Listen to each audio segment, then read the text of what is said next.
I always admired my grandfather's courage. He had fought in the war on what we nowadays think of as the wrong side, but he had never been a believer in the cause. Sometimes a rifle is pressed in your hand and your choice is to either fire and worry about being shot from the front, or not to fire and be sure that you'll be shot from behind. He was young when he was drafted, barely 16. Before he left, he gave his first kiss and a promise to a girl.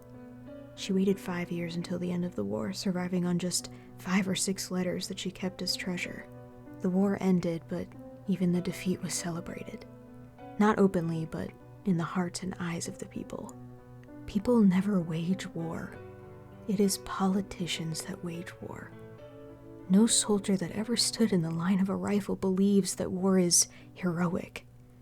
Only those divorced from reality, those that sit in tidy offices, those dream of war. Soldiers came home with thin bodies and bandaged limbs. They hugged their wives and women before they fell onto beds and relived the front in dreams that made them toss and turn and wake up from their own screams. His girl watched with tears in her eyes while her sister and mother each welcomed their men home. She heard the men scream at night, and each scream lodged a stone in her throat. She prayed that the man she had kissed did not have to scream, and then she prayed that the man she had kissed was alive enough to scream. Then she prayed for forgiveness for her selfishness. The other men, when they came, were often so thin that their women, when they welcomed them, were scared of hugging them too tightly, for their spines or ribs might break. Especially those that came from the east were thin, the skin on their faces sunken into their cheeks. 2 years after the war, a scarecrow knocked on her door. An old man, 40 at least, the arms thin like bare bones, a hard and dirty beard that had long stopped growing for want of nutrition, and his skin, gray with blue and black patches. His lips stretched into a black-toothed smile. She stepped back into the house. The door was closing fast. "Wait," he said. "It's me." Even after a hot meal and shower and shave, she still recognized nothing except his eyes and the shape of his nose. It took 2 weeks before she thought that he was true, and another 2 before she was sure. Sometimes, on those days where she took him along to the market, the sellers called him her father. The man in the leather chair had asked her twice, and then demanded another witness to make sure that he was the man he claimed to be, and not his father, or uncle, or another older relative. The war had stolen his youth. When my grandfather spoke about the war, he never spoke about his experiences. He spoke in the abstract, the way you speak about a movie or a book, not even the way you speak about history. They were overrun. Hundreds of kilometers. There was no resistance at all. Then General Winter, as the Russians call it, attacked. The troops still got further. There were villages, poor people. It wasn't a choice. The supplies weren't coming. Everything was taken. All those that didn't run were shot. Sometimes he talked about the early phases of the war, when everybody was hopeful, when things were going far too well and easy. He always said, not with pride, but with a matter-of-fact way, that the war would have been won if it had been against 1 or 2 or 5 countries, rather than against half the civilized world. My grandfather refused to speak about the things that happened at the end and after the war. When he was asked, he didn't reply. He only shook his head and looked away. My grandmother said that she heard strange things when he was asleep. She heard him begging for food and water, for a blanket. She heard him beg that someone stop. She heard him beg that someone let him go, and she heard him beg for forgiveness. As long as I can remember, I asked my grandfather about the war. Despite his warnings, for me those were stories of adventure and courage. I only heard when he spoke about trenches and gunfire, not when he spoke about catching rats for food and drying puddle water and trousers so soiled that it was better to rub them clean with mud and dry them in rare moments of the sun than to leave them as they were. I didn't understand that my questions hurt him, that I forced him to relive a time that he would have given an arm to forget. And yet, all those times when I made him tell stories in his odd, unemotional and descriptive way, he refused to speak about the end. Once I baited him enough to say that he did not remember how he got home. Sometimes riding on trains and sometimes foot, but always just following the direction of the setting sun until he stumbled upon street signs that he finally could read. He came from far in the east, places he either did not remember or did not want to remember. And every time I asked, his stories ended with the village that they pillaged, where they condemned men and women and children to death because they themselves did not know how else to survive. As said, I always admired my grandfather for his courage. He paid that war with his youth, and on his return decided that, for this heavy price, he at least wanted to be a good man. I could recount countless times when I saw him, an old man by the end, chase down young rascals that had egged a house or stolen a handbag. He jumped in when neighbors needed help. He passed a burning house and thought he heard a child cot still inside. He told me to stay where I was and, without thought, slammed his shoulder into the door until it broke from its hinges, and he himself disappeared in the black smoke. In the end, there was no child that needed to be saved. My mother called him a fool for breaking his shoulder like that. For me, he was a hero. My grandfather taught me that we all dream of being courageous, but that very few of us take our chance to be a hero when it's offered to us. In our lives, we pass countless times where we could save, but we drive past and look for excuses. I have to hurry home. It didn't look that bad. Others were helping already. Being scared and comfortable is easier than being courageous. And to make ourselves feel good, we imagine the heroic acts we could have done if we had had the time, or if it had been that bad, or if others hadn't been there. There was only one thing my grandfather was scared of: dark rooms. Their house had a basement, but they rarely, if ever, used it. There were strong lights installed, and the light switch was outside the basement door, but there was nothing inside except for old furniture never to be used again and a few old tires that should someday have made a swing.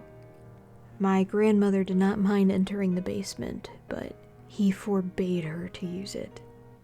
"There are things," he said, "that live in such darkness." At night, he made sure that everyone else was upstairs and in their rooms. He turned the flashlight on and the living room lights off, and faster than he should have moved in his age, hastened up the stairs. The guest room was right next to their bedroom, so many times in years, I heard him run up those stairs, slam the door, and breathe heavy air into his lungs. My grandmother never complained. She never told him that he had to stop or that he was risking his life. She understood. She knew. He had told her. My father's parents had died in a car accident when I was young. For me, they are a hazy memory. More photos than people. That might be why my mother's parents were so important to me. The ones I had and the ones I loved. They had always been very healthy. When I was young, my grandfather still ran and played soccer with me, but in the last few years, their age was beginning to take its toll. I noticed that they lost their ability to focus, then their ability to remember recent events, then their ability to remember me. My grandmother and grandfather still followed their routine. They cared for themselves and didn't need our help, except for tax matters and other administrative duties that some government officials had decided needed to be complicated. My parents visited often to make sure that the house was in order and that there was food in the fridge.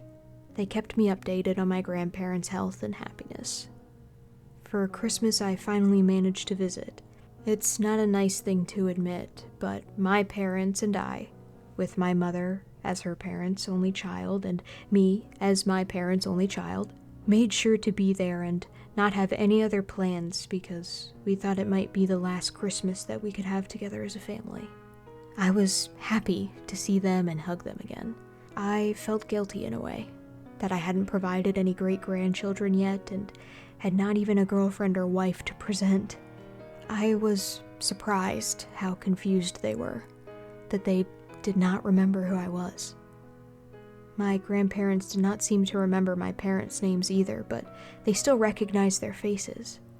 I was a stranger, face and name alike, and during the meals and songs and conversations, I felt as if I was an intruder in bygone lives that they were reliving with glassy eyes. It was on the 26th of December. My parents and grandmother went to see the Christmas market. I stayed home with my grandfather and his aching knee to drink tea and play Scrabble. I was in the kitchen when he called out, "Son!" With the teapot, I walked back into the living room. He sat in his armchair upright, his eyes suddenly clear and right on me. "Son," he said again, loud and forceful. "Yes?" "Make sure the lights are on." "Sure, Grandpa." I walked towards the light switch. His eyes followed me. "They come up when the lights are off," he said. "You know that, right?" "I'm not sure who comes, but I'll keep the lights on for you." "They?" His voice was not frail anymore. It thundered through the room. "They come. Those things. I told you about them." I turned the light on. "I don't think you told me," I said. "I'm not sure what you mean." "Don't fool me, boy." I'm sorry, I really don't know what you mean." "Oh, I told you. I know I told you. I taught you to keep the lights on." "You told me to keep the lights on, but you never told me why." There was anger in his face. "Why? Why? I saw them. I saw what they do to us. And you doubt me?" "You saw things in the dark?" 3 years I saw them. 3 years they held me and the others." "I never heard about that." "Oh," he said. "Then you should." That evening, in less than 20 minutes, my grandfather told me about his last years at the front. 1 year before the war ended, they were ordered to retreat. They fled in small groups through the countryside they had pillaged and burned just weeks before, past houses with the frozen dead still inside. There was a church, he said. A large old church made of stone. It was the only building still intact in the village, the only place to seek shelter from the wind and cold. They made a fire with old church benches and sank to their sleep right next to it. 7 men in total, 2 injured and moaning, and the other 5 just scared and weak. My grandfather said he woke up from the screams all around him. The room was pitch black. The stone floor was moving under his body. He struggled to get on his feet. And only then did he realize that his feet were being held. The floor was still. His feet were being pulled. Then he too screamed. He said that they were pulled downstairs. His weapon and knife were gone. Then he heard more people moaning and screaming. A suffocating stench punched into his lungs. He was thrown onto a heap of warm bodies. Something bit his leg and he kicked and a man screamed in pain. The room was pitch black. Another man was thrown on him. A door fell shut and was locked. He said they moved away from the heap of bodies, but the cold soon drove them to get closer. Every few minutes, somebody screamed. He could hear flesh ripping and teeth grinding. He said there must have been hundreds of people. He said they tried to hammer against the metal door and scream for help, and the voice of an old man laughed at them from behind. He said in broken German that the door was thick and nobody there could hear them. But once every while, the door opened. Something dark moved inside, and when it came inside, the room grew cold and the humans moved closer to one another. My grandfather said he felt the energy being drained from his body and a panic and dread rise in his soul. Soon the dread started even before the door opened. They all adapted. There was no problem with water.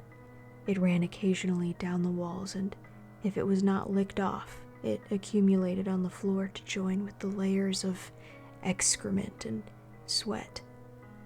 He said that he tried to hold out, but that after days of hunger, you choose desperate measures.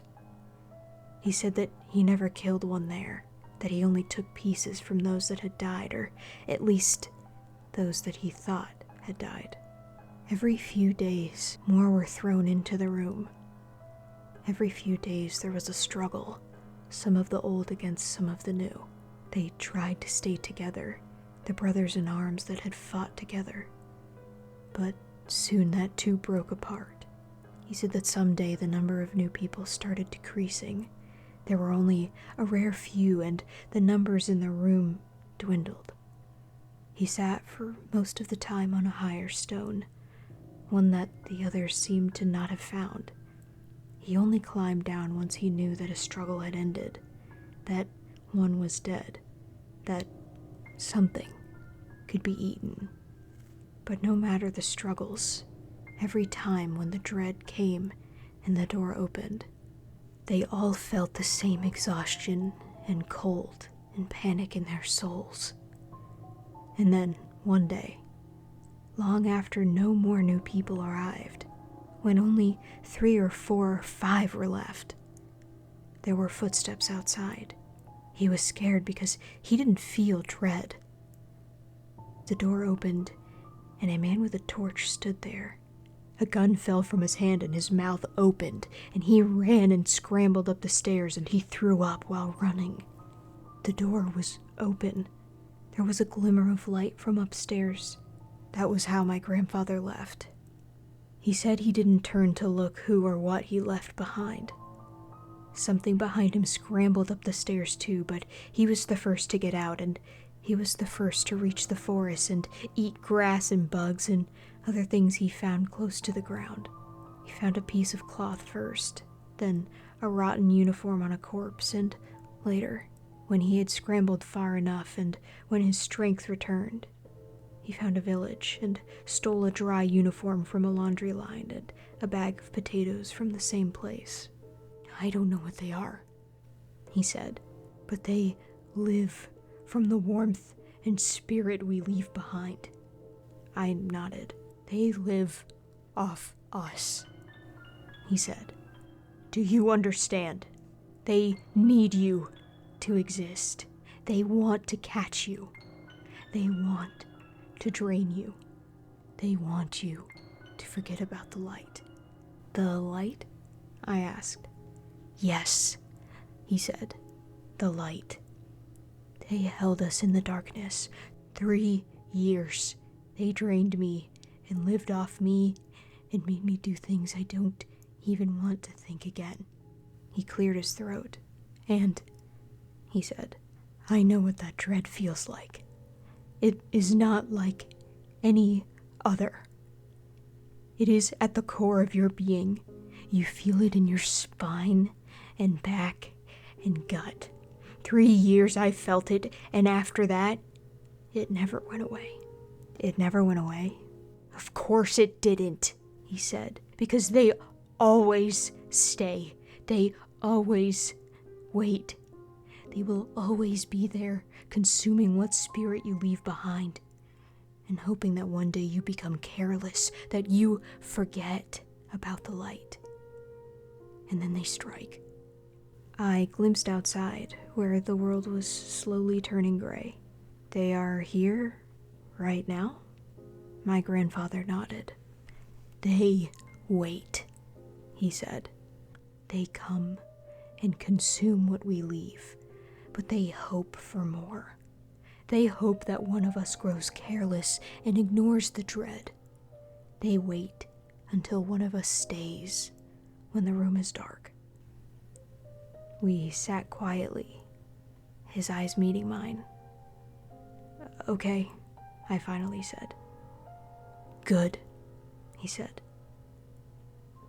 He nodded silently, then looked outside. A moment later, his eyes seemed glassy again. Are you okay? I asked. He turned to me and frowned. Who are you? He asked. It was the last conversation that I truly had with him. Since January, his condition got worse. He talked about dead men. He spoke about hunger and fear. He asked for the girl that he had kissed when he was 16, and neither he nor she noticed that the girl sat right next to him, patting his hand. I love my grandfather. I miss him. I wish I had been there, rather than a 6-hour drive away, and that I could have taken care of him, rather than leave him alone. I wish that it had been me or my parents, and not the girl that waited 7 years for his return that had to find him. But most of all, and I know that sounds cruel and wrong and selfish, I wish that he would have died in his bed or in the hospital during the day. I wish so much that she didn't have to find him in the morning on the living room floor, with the flashlight off and his mouth wide open.